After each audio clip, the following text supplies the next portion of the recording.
I'm afraid, Jim. I'm afraid that the Joker may be right about me. Sometimes I question the rationality of my actions. And I'm afraid that when I walk through those asylum gates, when I walk into Arkham, and the doors close behind me, it'll be just like coming home.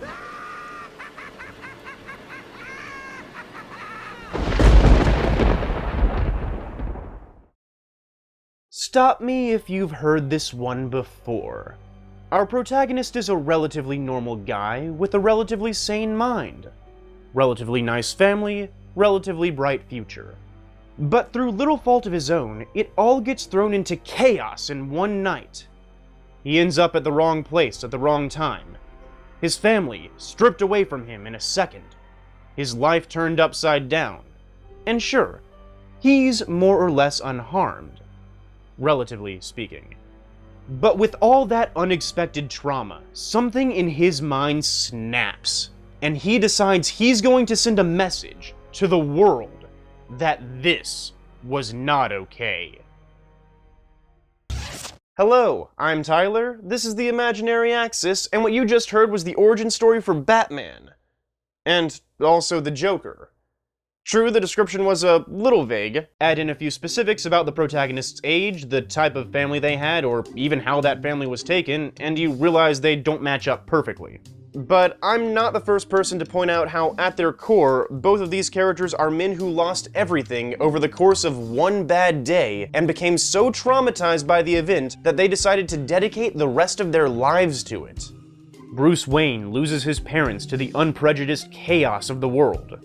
So he turns into a man who fights that chaos with every fiber of his being, doing the best he can to bring order and fairness to it all. A comedian loses his wife and child to that same chaos, but instead of fighting it, he swings into it, becomes one with it, accepts that the world is an unfair place, and strives to teach others that same lesson. Two tragic losses, and two obsessive responses, each a shattered reflection of the other. So, isn't it strange how easily we accept that one of these men is crazy, but the other one just isn't? Could Batman be just as insane as his enemies? It's not something everyone likes to think about because Batman's a good guy. He's not out there hurting people for no reason, poisoning the water supply, gassing the city. But just because somebody's on your side doesn't necessarily mean they're sane. I mean, he's a man who dresses up as a bat every night and uses his vast estate to fight an anonymous war on crime. A man who decided to do this after seeing his parents shot dead in front of him at 8 years old. Does that sound like a healthy man to you? There are plenty of logical ways to write off some of Bruce's stranger behaviors. For instance, he's made it pretty clear that on the surface, he dresses up as a bat to scare criminals. That makes sense. He operates anonymously because if he didn't, the criminals might try to hurt his loved ones or catch him off guard in his private life. That also makes sense. But this was enough to get me interested. To have me second-guessing all those strange times Bruce stops vigilantes who are just doing the same thing as him. Taking another look at those frequent comparisons between Batman and his rogues gallery. Or heck, even the times he himself has questioned his sanity. And what I found was shocking. In fact, it's changed the way that I think about Batman in general. But first, a vocabulary lesson. For those of you who missed my Joker video or just don't have much experience in the study of law or psychology, insanity is not a medical term, it's a legal one. In the words of Travis Langley, a psychology professor from Henderson State University, if your friend tells you to shoot your next-door neighbor, you know that it's wrong, you shouldn't do it, and you need some better friends. If a hallucinatory elephant tells you to shoot your next-door neighbor, you might still know that it's wrong, you shouldn't do it, and you need some better elephants. Just because one of these two people is clearly suffering from psychosis does not necessarily mean that either of them are insane. In the United States today, most jurisdictions determine a person's sanity by use of a set of standards based on the McNaughton rule, a test that basically states a criminal is ruled not guilty by reason of insanity if, at the time of the alleged criminal act, the defendant was so deranged that he did not know the nature or quality of his actions, or if he knew the nature and quality of his actions but was so deranged that he did not know what he was doing was wrong. The basic point I'm trying to make here is, I'm starting to doubt Bruce's ability to differentiate right from wrong. Skeptical? Well, don't worry, I know the feeling. But why don't we take a look at some of the questionable moral choices Bruce has made in the past? That's right, I'm talking about Tower of Babel. Most of you probably know this story in one sense or another. It's become kind of iconic in its own way. Mainly because in the first half of the story, Batman nearly kills the entire Justice League indirectly. Yeah, great way to start off, right? When the League of Assassins breaks into Batman's computer system, it's revealed that Bruce has been keeping a secret list of all of his closest friends' weaknesses and carefully calculated plans on how to exploit them. And I really have to emphasize this because over the years this story has been adapted, altered, and built upon, with Batman's actions being downplayed or even glorified in some instances. But these plans that ultimately ended up in the hands of a villain were not humane. Sure, the League of Assassins altered some of them a bit, but we can see in the original files that Batman was still planning to freeze and shatter Plastic Man, blind the Green Lantern, use one of his archenemy's main weapons on Aquaman, shoot the Flash in the back of the neck, push Wonder Woman past the limits of her body into a heart attack, and light the Martian Manhunter on fire with a chemical that would not extinguish. In its original format, this story is basically an exposé on Batman's psychological instability. Sure, you could argue that they all have superpowers, it's right to be ready for them to use those powers against you.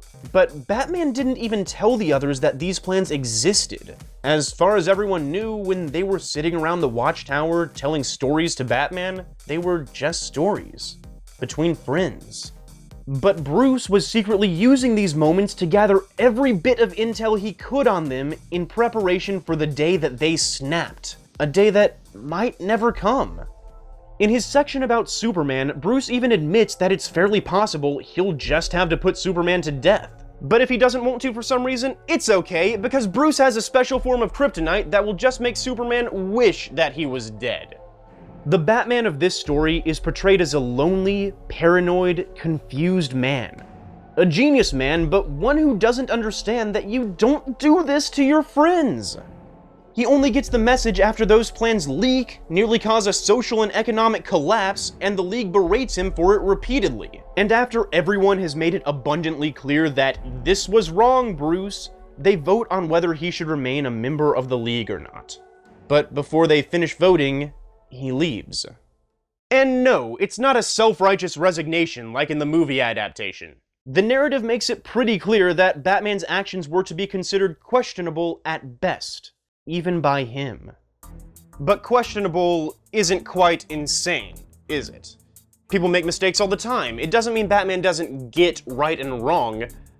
But what if he made a mistake like that consistently? Like, say, 3 or 4 times. I'm talking about Robin. Yeah, I know, it's something we love to joke about. Haha, what's Batman doing recruiting 12-year-olds to help him fight dangerous criminals in one of the most crime-ridden cities in America? But seriously, what's Batman doing recruiting 12-year-olds to help him fight dangerous criminals in one of the most crime-ridden cities in America? Maybe you could make an excuse for Damian, the 4th Robin. But what's the excuse for the other 3?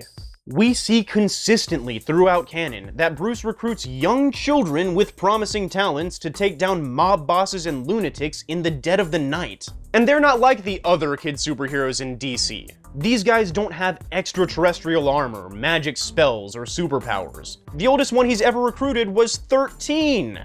Why? Well, Batman swears they're better for it. I shouldn't be surprised, since you indoctrinated Robin into crime fighting at the ripe old age of 9. Robin needed to help bring the men who murdered his family to justice. So he could turn out like you? So that he wouldn't. And guys, this is his excuse for all of them. Every time he recruits a Robin, Batman swears it's to help their development. Dick Grayson's parents were killed, and he needed somebody to lead him through the tragedy and help him find direction. Jason Todd was an orphan causing problems on the street. Becoming Robin would provide an outlet for his aggression. Tim Drake was a brilliant detective whose parents were never around and left him in need of guidance. Each time Batman takes a Robin in, it's supposedly because sending these children out to fight dangerous criminals is better therapy than, sending them to a therapist. I don't even think I need to go over how inaccurate Bruce's claims of developmental health are here. Exposing a 12-year-old to murder, kidnapping, drug deals, and gunfire on a regular basis? But that's the thing. Bruce still thinks this is healthy for them. He thinks he's doing the right thing because he can relate to them. Look at each boy who's held the Robin position besides Damien. 2 of them were orphans, and the 3rd one never really got much attention from his parents in the first place. Heck, one of them saw their parents murdered in front of them, just like Bruce. Batman legitimately believes that this is helpful to their psyche because he remembers what his life was like without his parents. He's able to live vicariously through these Robins, tracking down murderers, establishing a strong sense of justice early on, getting all of his training in one spot, having a mentor, having a family.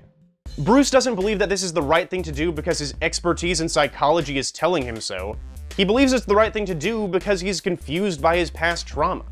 For Pete's sake, one Robin was killed on his watch. Undeniable proof that this was not helpful to his overall well-being, and what did Batman do? He recruited another one less than a year later. Robin is a prime example of how Bruce can be faced with overwhelming evidence that something is wrong, but still be fully convinced that it isn't. But perhaps the biggest piece of evidence that Bruce can't distinguish right from wrong comes from the last place you'd expect it. Batman's moral code. Everyone knows this one, right? Batman has one rule. He doesn't kill. But have you ever asked why? Certain depictions notwithstanding, Batman doesn't usually mind if other heroes kill. Here he is telling Superman that he's willing to help him make Lex Luthor's death look like an accident. Here he asks a doctor to stop this lunatic from strangling him. When she slices his throat in the heat of the moment and then freaks out about it, he says he got what he deserved. So we know Batman is okay with certain people being judge, jury, and executioner, just not him. Why? Well, Jason Todd once asked the same question. What, your moral code just won't allow for that? It's too hard to cross that line? No! God almighty, no! It'd be too damned easy. All I've ever wanted to do is kill him. A day doesn't go by when I don't think about subjecting him to every horrendous torture he's dealt out to others, and then end him. Aw, so you do think about me. But if I do that, if I allow myself to go down into that place, I'll never come back. I think even Bruce realizes that he has difficulty distinguishing right from wrong. Batman doesn't trust himself to determine which criminals deserve to die and which deserve to live. When somebody else is making the call, it's okay, they probably know what they're doing. But when it comes to Bruce, when it comes to the psyche of a man who saw his parents taken in front of him, determining if you deserve to live, he can't. Batman hates crime. It was crime that took his parents away, and it's crime that has to pay. He admits to thinking about killing the Joker a lot, and who knows where it stops? Does he think the same thing about Scarecrow? Two-Face? Random thugs he sees robbing people on the street? Can Batman tell the difference between a severe crime, like a serial killer, and a petty thief who's down on his luck? The law alone can act as a general brush to determine who deserves Batman's wrath and who doesn't. But aside from that, what does he have? Now, obviously, I'm not saying Bruce is like this all the time. We've seen him appear pretty well adjusted on plenty of occasions, so either he's really good at hiding it, or it's only a problem he has sometimes. But most of you are probably familiar with the adage that Batman is always prepared. And I'd like to argue that this case is no different. With the thought of his parents' murder driving his every move, I think Bruce has an abnormal difficulty telling when drastic action should be taken and when it should not. But he recognizes this, so he's set up a series of strict rules to follow while fighting crime. We don't torture. We don't cripple. We don't kill. We don't use guns. One of the most common complaints about Batman is that he's stubborn. He likes having things done his way. But maybe the reason he insists that things are done that way is because this code, written in a moment he could confirm his sanity, acts as a reference point. A list of rules that he can consistently check back on and know, as long as I'm following these, I'm doing the right thing. There was actually a storyline in which someone tried to psychologically reprogram Bruce's mind, only to find that he had prepared a dissociated personality just in case he was ever put under such an attack. This personality streamlines his mind by essentially removing Bruce, so there's only Batman left. And do you want to know what Batman looks like without Bruce's pre-written code to reference? Batman Zur-En-Arrh, a deranged, knife-wielding vigilante who frequently hallucinated talking statues and fifth-dimensional imps. A man who was not afraid to brutally beat petty criminals for breaking the law, torture his adversaries, or even kill people. If Batman was ever arrested and charged in a court of law, he'd probably be found sane. The mask, in particular, is phenomenal evidence for the prosecution that he knew what he was doing was illegal. But even if the defense could argue their way around that, suggesting he only wears it to keep criminals off his back, or he understands some of the things he does while masked are wrong, but not the specific crime he's being charged for, Bruce pretty much always displays a healthy understanding of morality. As long as he has a cheat sheet, anyway. But if that were to ever change, if Bruce were to decide it's okay to break his code every now and then, kill a few select criminals, torture if he really has to, well... Oh, parting is such sweet sorrow, Bats! Still, you can't say we didn't show you a good time. Enjoy yourself out there in the asylum. Just don't forget, if it ever gets too tough, there's always a place for you here.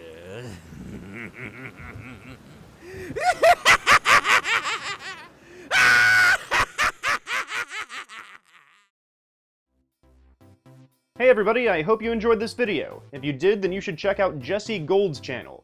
He's the guy who voiced both Batman and the Joker for those opening and closing sequences. I know, talk about talent, right? And while you're at it, why not subscribe to this channel too, if you haven't already? Real talk, it was fun doing a psychology episode again, but I had so much trouble getting this video out. So I really do hope you found it enjoyable.